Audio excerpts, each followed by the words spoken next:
I mean, look, there are two great answers to the question, what's responsible for the miseries of human life? One answer is that nature is stingy and man is an orphan here, and if we could only master nature through science and technology and remove scarcity, and we can conquer poverty and eliminate war and all these things, etc. And the other answer is the sources of evil in the world. You have to look no farther than what lurks in the hearts of men. The Torah takes that point of view from the very beginning. It shows you that an idyllic kind of existence was lost owing to things lurking in the human soul, which is to say the desire not to settle for that, but to, as it were, become as gods through knowledge of good and bad. That's one problem. The other is that the gift of human speech and reason fosters the temptation of a kind of prideful belief in our own rational sufficiency to make ourselves as gods. And the Hebrew Bible, in a way, presents the Jewish alternative amidst several of these existing alternatives. You have Sodom and Gomorrah, cities of Canaanite licentiousness, in which every man in the city wants to practice homosexual rape on the strangers come to Lot, and Lot, of course, offering up his daughters in exchange.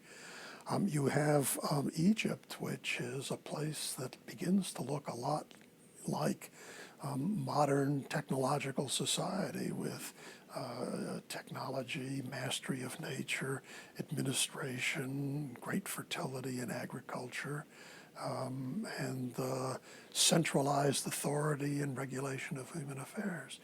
You have the city of Babel, which is the paradigmatic human city in which the human beings aspire to become gods unto themselves, to become radically self-sufficient and to remake their own name, which is to recreate themselves after their own vision.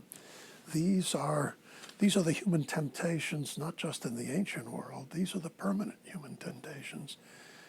This is not to say that human nature has to be squashed or snuffed out and somehow transcended towards something angelic. No, one has to be mindful of the excesses to which these very powerful impulses are prone. Sexuality is not an evil, though there are excesses and deformations of it against which we should guard. Human reason is a wonderful gift. The human will is the basis of the possibility of freedom and morality.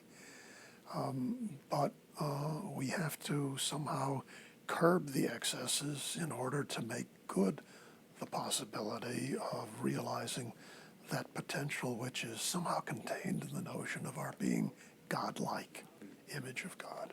Take the story of Noah and his sons, which I treat as the paradigmatic story of fathers and sons.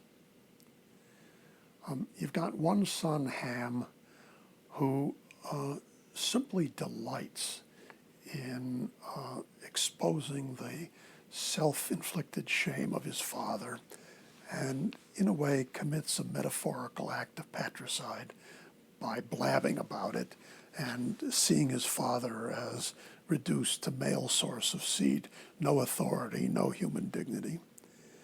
He's got another brother, Shem, who, presumably with no instruction, somehow understands that your father's shame is not even to be gazed upon, but to be covered over reverently. How do you explain this? How do you explain this? Same household, a mystery, a mystery. Yes, with a certain kind of education, you might be able to instruct more of the Hams of the world to try to see things through the eyes of the Shems of the world. And the Jewish tradition, especially in the doctrine of honor your father and mother, has got that straight in its target sights. And the tradition has done wonderfully by comparison with the ways of the world at large.